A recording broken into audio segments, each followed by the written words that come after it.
যে খবরের দিকে নজর রাখবো, আজ সোমবার মন্ত্রিসভার বৈঠক ছিল। মন্ত্রিসভার দ্বিতীয় বৈঠক হয়েছে নবান্নে। সেখান থেকে মন্ত্রী অগ্নিমিত্রা পাল তিনি বৈঠক করার পর তিনি সাংবাদিকদের মুখোমুখি হয়ে একাধিক প্রকল্পের কথা বলেছেন এবং যে প্রকল্পগুলির সম্বন্ধে তিনি বলেছেন, মহিলাদের সরকারি বাসে ভাড়া লাগবে না, এছাড়া মহিলারা অন্নপূর্ণা ভান্ডার পাবেন আগামী মাস অর্থাৎ 1 জুন থেকে সেই পোর্টাল শুরু হবে। লক্ষ্মীর ভান্ডার যারা পেতেন সেই সব মহিলারা পোর্টালে আবেদন করতে পারবেন। এই সমস্ত বিষয়ে আজ আলোচনা হয়েছে। এছাড়া তিনি জানিয়েছেন ধর্মীয় শ্রেণী বিন্যাসের আওতায় যে প্রকল্পগুলি চলতো সেগুলি আগামী মাস থেকে বন্ধ হতে চলেছে।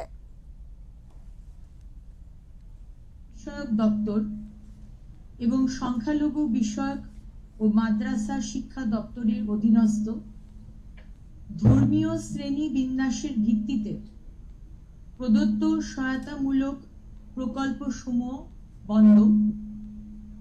এই মাস চলবে, পরের মাস থেকে এটা বন্ধ করা হচ্ছে।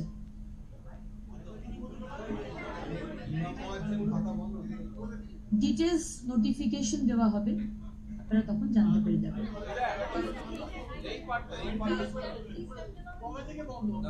তথ্য ও সংস্কৃতি বিষয়ক দপ্তর এবং সংখ্যালঘু বিষয়ক ও মাদ্রাসা শিক্ষা দপ্তরের অধীনস্থ ধর্মীয় শ্রেণী বিন্যাসের ভিত্তিতে প্রদত্ত সহায়তামূলক প্রকল্প সমূহ বন্ধ। এই মাস চলবে, পরের মাস থেকে এটা বন্ধ করা হচ্ছে। এই বিষয়ে আমরা সরাসরি কথা বলবো আমাদের ওঙ্কার বাংলার এডিটর ইন চিফ বিপ্লব দাসের সাথে। দাদার সাথে কথা বলবে এই বিষয়ে। দাদা, আজ নবান্নে দ্বিতীয় মন্ত্রিসভার বৈঠক ছিল। সেই বৈঠক শেষে মন্ত্রী অগ্নিমিত্রা পাল তিনি সাংবাদিকদের মুখোমুখি হয়ে একাধিক প্রকল্পের কথা বলেছেন। এই বিষয়টি যদি আমাদেরকে বুঝিয়ে বলেন, তিনি ঠিক কি কি প্রকল্পের উপর বিশেষভাবে জোর দিয়েছেন? প্রথম হচ্ছে যে এই এই নতুন সরকারের বিজেপি সরকার যেটা বা পশ্চিমবঙ্গ সেটা সরকার যেটা বলছে পরিবর্তনের সরকার, সেই পরিবর্তনের সরকারের দ্বিতীয় এটা মন্ত্রিসভার বৈঠক ছিল। 5 জন মন্ত্রী এবং তাদের কয়েকজন সচিবরাও মিটিং এ উপস্থিত ছিল। এখানের মধ্যে গুরুত্বপূর্ণ একটাই, সেটা হচ্ছে যে বিজেপি নির্বাচনের আগে যে প্রতিশ্রুতি দিয়েছিল, যে তাদের যে সংকল্পপত্র, সেখানে বলা হয়েছিল যে লক্ষ্মীর ভান্ডারের পরিবর্তে তারা অন্নপূর্ণা ভান্ডার দেবে। লক্ষ্মীর ভান্ডার 1000 টাকাটা ভোটের আগে 1500 টাকা করেছিলেন প্রাক্তন মুখ্যমন্ত্রী মমতা বন্দ্যোপাধ্যায়। তো সেটা তারা 3000 টাকা দেবে সেই প্রতিশ্রুতি দিয়েছিল।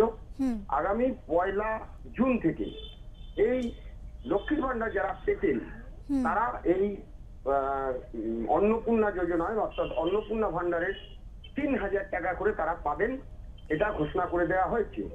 কিছু বিভ্রান্তি ছিল সাধারণ মানুষের মনে বা সমাজ মাধ্যমে, নানান রকম বিভ্রান্তি ছড়ানো হচ্ছিল অন্নপূর্ণা ভান্ডার নিয়ে। যেটা বলা হয়েছে আপাতত যারা লক্ষ্মীর ভান্ডার পেতেন তারাই এটা পাবেন, এটা নিয়ে কোনো সংশয় নেই। শুধুমাত্র যাদের ক্ষেত্রে অনেকের যেখানে আর কি আমরা জানি যে এসআইআর এর ফলে প্রায় 91 লক্ষ বাদ গেছে, তার মধ্যে 64 লক্ষ যে নামগুলো নিয়ে মৃত বা সেইগুলো নিয়ে পর্যালোচনা করে সেটা হবে। বাকি যে 27 লক্ষ ছিল যারা আর কি ট্রাইব্যুনালে গেছে, তাদের নামও যদি থাকে তারাও কিন্তু লক্ষ্মীর ভান্ডার অন্নপূর্ণা যোজনার টাকা পাবে। অর্থাৎ আগামী 1 জুন থেকে লক্ষ্মীর ভান্ডার পরিবর্তিত হয়ে অন্নপূর্ণা যোজনা, এই প্রকল্পে 3000 টাকা করে এই রাজ্যের মহিলারা পাবেন। এবং যারা লক্ষ্মীর ভান্ডার আগে পেতেন না নানান রকম কারণে, তাদেরকে জন্য একটা নতুন পোর্টাল করা হবে এবং সেই পোর্টালে নতুনদেরও ইনক্লুড করা হবে, নতুনদেরও অন্তর্ভুক্ত করা হবে। হ্যাঁ, এইটা একটা। দ্বিতীয়ত আরেকটি বড় সিদ্ধান্ত যেটা এই প্রতিশ্রুতিতেই ছিল, সেটি হচ্ছে যে রাজ্যের মহিলাদের সরকারি বাসে যাতায়াত সম্পূর্ণ ফ্রি, সেটা দূরপাল্লার বাস হোক বা কাছাকাছি লোকাল যে ট্রান্সপোর্ট যেটা আর কি, ঠিক আছে, সেই লোকাল ট্রান্সপোর্টের ক্ষেত্রে এইটা সিদ্ধান্ত নেওয়া হয়েছে যে 1 জুন থেকে মহিলারা সরকারি বাসে উঠলেই বিনা পয়সায় তারা যাতায়াত করতে পারবেন। এইটাও একটা বড় সিদ্ধান্ত। এরপরে যেটা সিদ্ধান্ত হয়েছে এই সিদ্ধান্তটা এখনো নোটিফিকেশন আকারে আসেনি। সেটি হচ্ছে যে বিভিন্ন তথ্য সংস্কৃতি দপ্তর এবং মাদ্রাসা ও সংখ্যালঘু উন্নয়ন দপ্তরের অধীনে যে সমস্ত ধর্মের ভিত্তিতে যে সমস্ত অনুদান দেওয়া হতো মাদ্রাসা বা অন্যান্য জায়গাতে ধর্মের ভিত্তিতে, কিন্তু যদি সেইগুলো কিন্তু আপাতত বন্ধ করে দেওয়া হবে। যদিও এটা পুরো এখনো পর্যন্ত কোনো ক্লিয়ার পিকচার অর্থাৎ পরিষ্কার চিত্র এখনো পর্যন্ত কিন্তু জানা যায়নি বা আসেনি, কারণ বারবারই মন্ত্রী বলছেন যে এইটা নোটিফিকেশন আকারে প্রকাশিত হলে আপনারা পুরোটা জানতে পারবেন। তাই এইটার মধ্যে একটা ধোঁয়াশা রয়েছে, কিন্তু এইটুক বলে দেওয়া হয়েছে যে তথ্য সংস্কৃতি দপ্তর এবং সংখ্যালঘু উন্নয়ন দপ্তরের সঙ্গে যে সমস্ত কি বলে ধর্মের ভিত্তিতে যে সমস্ত অনুদান বা ভাতা যেরকম ছিল, মানে অনুদান যেগুলো ছিল সেগুলো কিন্তু বন্ধ করে দেওয়া হচ্ছে। এটাও কিন্তু একটা বড় সিদ্ধান্ত সেটা হচ্ছে। এবং সেই সঙ্গে আরেকটা সেটা হচ্ছে আমরা জানি যে নির্বাচনের আগে একটা বড় বিতর্ক এ রাজ্যের জন্য হয়েছিল, সেটা হচ্ছে যে বিভিন্ন জনজাতি গোষ্ঠীর যে শংসাপত্র সেটা নিয়ে 2011 সালের পর থেকে এটা নিয়ে নানান রকম জনজাতিদের যে শংসাপত্র দেওয়া হবে সেটা নিয়ে মামলা হয়েছে। তো সেটাও কিন্তু পরিষ্কার ভাবে সেটাও নোটিফিকেশন বেরোলে সেটা জানা যাবে। কিন্তু এখানে বলা হয়েছে যে হাইকোর্টের নির্দেশ মোতাবেক যে জনজাতি বা বিভিন্ন যে গোষ্ঠীদের অন্তর্ভুক্ত করার কথা বলা হয়েছে সেইগুলো কিন্তু অন্তর্ভুক্ত করা হবে। সেটাও একটা তদন্ত করে তার সমীক্ষা করে তারপরে সেটা করা হবে।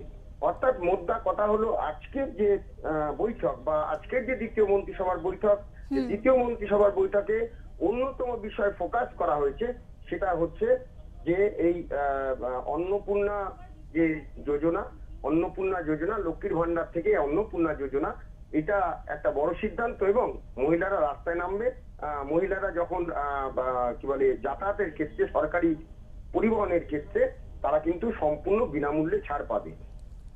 সেই সঙ্গে আর কিছু বিষয় যেগুলো পরবর্তীতে জানা গেছে সেগুলো হচ্ছে যে এ রাজ্যে সামনেই বর্ষা।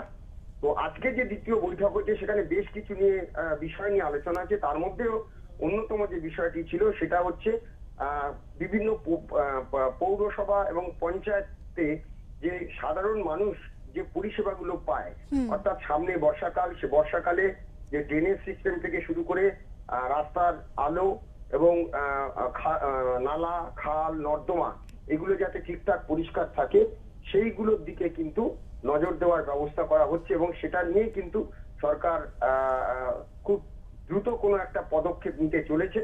যদিও সেটা আজকে সামান্য আলোচনা হয়েছে, কিন্তু কি পদক্ষেপ হবে এখনো কিন্তু সেটা পুরোপুরি জানা যায়নি বা সেটা খোলসা করে কিছু বলেননি মন্ত্রী অগ্নিমিত্রা পাল। কিন্তু এটা ঘটনা যে সামনে বর্ষা আসছে, তাই পুরো সমগ্র রাজ্যে যতগুলো পৌরসভা আছে এবং কর্পোরেশন আছে এবং পঞ্চায়েতের বিভিন্ন জায়গায় যাতে পরিষেবা ঠিকঠাক থাকে সেটা নিয়ে আপাতত চিন্তা ভাবনা চলছে। সৌমি, একেবারেই অনেক ধন্যবাদ দাদা আপনাকে। আমরা কথা বলছিলাম আমাদের এডিটর ইন চিফ বিপ্লব দাসের সাথে। দাদা গোটা বিষয়টি বুঝিয়ে বললেন। আজ নবান্নে যে দ্বিতীয় মন্ত্রিসভার বৈঠক, সেই বৈঠক যথেষ্ট গুরুত্বপূর্ণ সেই বৈঠক হয়েছে এবং সেই বৈঠক থেকে মূল যে বিষয়গুলি উঠে এসেছে একেবারে মহিলাদের সরকারি বাসে বা দূরপাল্লার বাসে একেবারে ফ্রি, তাদেরকে কোনো ভাড়া দিতে হবে না এবং অন্নপূর্ণা ভান্ডার আগামী মাসের 1 জুন থেকে সেই অনুমোদন চালু হচ্ছে। আরো একটি গুরুত্বপূর্ণ বিষয়, ধর্মীয় শ্রেণীবিন্যাসের ভিত্তিতে যেসব প্রকল্পগুলি চলতো সেই সমস্ত প্রকল্প আগামী মাস থেকে বন্ধ হতে চলেছে।